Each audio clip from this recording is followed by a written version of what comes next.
Before comedy actors like Kevin Hart ruled Hollywood, Chris Tucker was already making legends lose it effortlessly. Whether at a public event or behind the scenes, A-listers quickly learned that keeping a straight face with Chris simply wasn't an option. We went to a mall. We was out. Michael wanted to go to the record store or something. And let's go. And it was only thing was in the car was a Spider-Man mask. So Michael said, "I'll put this on. We'll go in and we get." I said, "Michael, you can't do that.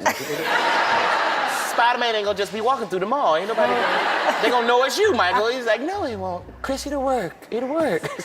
We go in the mall, and he was getting away with it until people figured it out because I was with him, and he was like, "Chris, is that Michael Jackson in that Spider-Man mask?" No, that's Spider-Man. As a celebrity, connections are expected, but nobody, and I mean nobody, knows more. Small things are making you. Nobody knows more people than Chris Tucker. He knows everybody. Yeah. You know everybody? I kind of do, you know. And Okay, how about like Stevie Wonder? You know Stevie Wonder? I know Stevie. Stevie's, oh man, he called me. Keep trying. You're gonna have to go way deep into Stevie Wonder. I know, but you know Stevie. I was that's like, so you know, cool. Muhammad Ali is one. He was like, yeah, I met Muhammad. I know Muhammad. I was like, Muhammad Ali. Muhammad Ali? He said, "You a funny mother Tucker." I said, "All right." Met Muhammad Mandela. Ali? Met Mandela. Oh my God. Went to Africa, and he was like, "Where is Chris Tucker? I want him to meet my grandkids." But while Chris knows everybody, the reverse isn't always true. How did you feel? Because see, my fear is that all people in Hong Kong will think all Americans now are like Chris Tucker. Oh man, Hong Kong.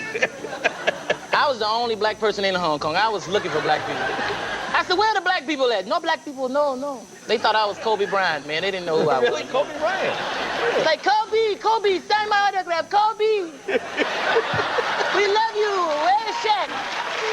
People think stars live in Hollywood. You live in Atlanta. Everyone, musically and creatively, they live in Atlanta. Yeah, Atlanta. I'm from Atlanta. I'm from Decatur, Georgia. So I'm back and forth. I'm halfway in California. I'm halfway in Georgia, man. So I love it down there. Do they leave you alone in Atlanta? Sometimes, man. But people, you know, they sometimes it's because they don't see a lot of celebrities, so they be coming up to me, looking at me like, "Hey, man, you?" You? I'll be like, "Yeah, I'm me. You?" They'll be like, "What you doing out here in the grocery store shopping? I've got to eat too. I'm getting some food. You think I'm a superhero? Get away from my cart, man." Chris learned early on that making people laugh was his superpower, so school became the best place to perfect his craft. I used to get on teachers' nerves. They used to hate me. They used to get mad. They say, "Listen, Chris, if you act up again, I'm gonna call your mama." I said, "If you're gonna call my mama, you're gonna have to pay the phone bill because the phone been cut off for 2 weeks." She'd be pissed off. "Get out of my room. Make me sick. Go to the principal's office." I go to the principal's office. I didn't care. Because I was in the principal's office so much, I was cool with the principal. We were tight. He'd be like, "What you do this time? Get in here. Get in here. Get in here. Close the door. Close the door. Oh, sit down. What you do this time? What you do this time?" Call my mama, pay the phone bill. Man, you crazy. You crazy. You a fool, Chris. Donald Trump, your president. What, do you consider him your president? Start with. You mean Donald? Are you serious? Believe me. Believe me. I know Chris Tucker. He's a great comedian, great guy. I like him. It's true. I do like him. I met him. I didn't say much, but I said hello. But once Chris made it, he solved that problem, and let's just say his approach was more extreme than you'd expect. What did you spend money on? I was spending too much money. I didn't know, I was just acting crazy. I bought 2 houses right next door to each other. It was crazy. I said, "I'll take that one too. I don't want nobody to mess with me." I was borrowing stuff for myself. Well, that's gotta be crazy, Tim. I said, "You got some sugar I can borrow?" "You know we got some sugar. I'm you and you me, man." You'd assume his second trip to China would go smoother with Jackie Chan by his side, right? Not exactly. What's it like in China with Jackie Chan? Is it just ridiculous? He's the man. Jackie owned everything. He's like, "You like hotel?" He said, "You like hotel?" I said, "Yeah, it's my hotel. That's my hotel." No. So I got to do more movies. And then he was like, "Why are you over here?" I said, "I came to see you. What do you think I'm over here for? You're the only person I know in China." Walks around with like 15 people, and then I'm like in the back of the 15 people. "Jackie, wait up, hold up. This don't look right, man. We supposed to be together." Being friends with the king of pop definitely has its perks, and you're about to find out just how generous Michael could be. And I hung out with him a lot, and Michael was just so nice, man. You'd be around him and you just get happy, man. He would give you anything if you liked something. Like I was just complimenting a flat screen TV he had, and he gave it to me. I was like, "Michael, I didn't want the TV. But then the black came out of me. I started liking everything after that.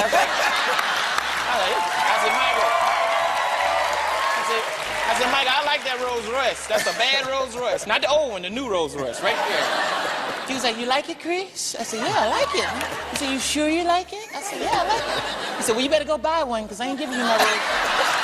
He might have struck out with Michael's Rolls-Royce, but when it came to Charlie Sheen's Ferrari, he didn't even have to try hard for that one. I'm gonna tell you, the nicest guy, he's one of my best friends to this day. We don't hang out that much, but Charlie let me borrow his Ferrari, man, when I was like, I don't know, 24, something like that. Did you own your own? No, I didn't have one then. I just asked him, because I was like fearless, like, Charlie, let me borrow your Ferrari. He was like, okay, sure. I was like, what? I kept that Ferrari so long, he forgot I had it. He was like, do you have my Ferrari? I said, I think I do.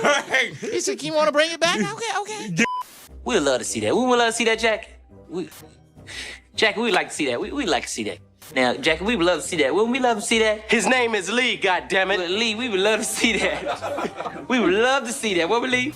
Jackie, kick it. Okay, Chris Tucker. Jackie, kick it. Jackie again? Oh. Chris also has thoughts on age gap dating, and based on his experience, the complications are very real. I'm tired of dating. Dating ain't cool, man. Dating, especially, you know, sometimes you date, you think you date a little younger than you think that's cool. That ain't cool, man. Because this new generation, something wrong with them. I don't know what's wrong. I'm serious. I was dating this girl, and it was going good. You know, I thought it was cool. I said, this is going to be good. And we got close. It was wild, and we started making love, and I was like, this is good. She might be the one. She might be the one. And I opened up my eyes, and she was tweeting. I said, what the hell you doing tweeting? What is wrong with you? She's like, people need to know what you're doing. I said, no. Nobody in Hollywood is more brutally honest and secretly funnier than the legend behind Indiana Jones and Han Solo, Harrison Ford. Now that I've done Star Wars, now this feels good, I'm gonna keep going. What's the master plan? Become rich and famous. This is Harrison Ford at his absolute unfiltered funniest self. Oh good, he's taking a drink of water. I'm gonna get a question in. God, he's not swallowing. Harrison.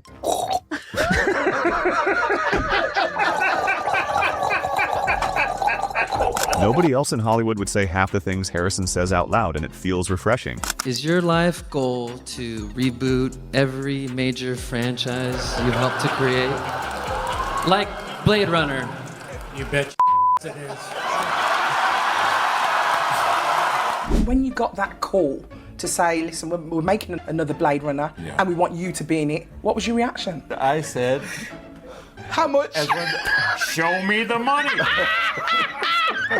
Because there's so many Canadian humorists, comedians. I know a lot of people think I'm Canadian, but I'm not. No. A lot of people think you're a humorist. Yet nothing tops the moment Star Wars legend Mark Hamill launches into most accurate impression of Harrison Ford. We were doing the scene where it was right after we got out of the trash compactor. We hadn't filmed that scene yet. And I'm looking in continuity and I said, shouldn't my hair be all wet and matted with schmutz all through it? And he turns to me and says, hey, kid, it ain't that kind of movie.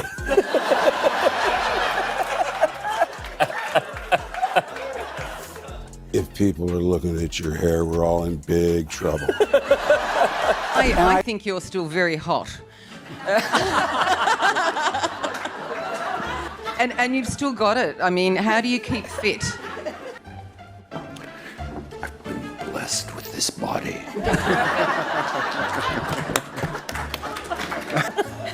Thanks for noticing.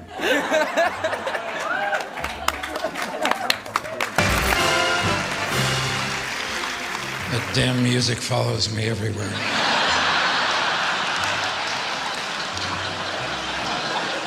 It's played every time I walk on a stage, every time I walk off a stage. It was playing in the operating room when I went in for my colonoscopy.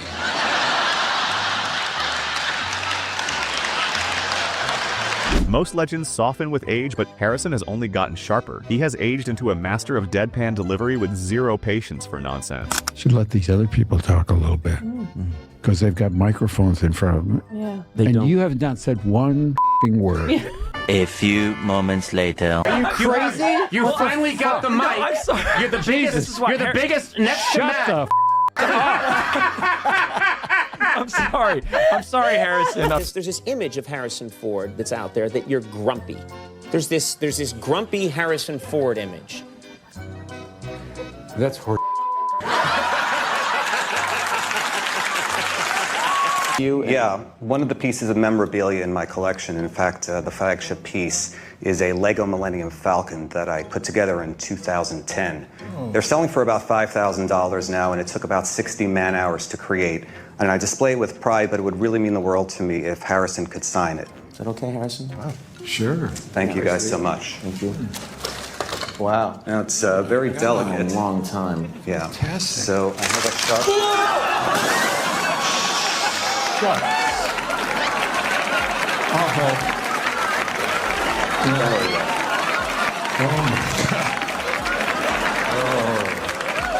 That's bad.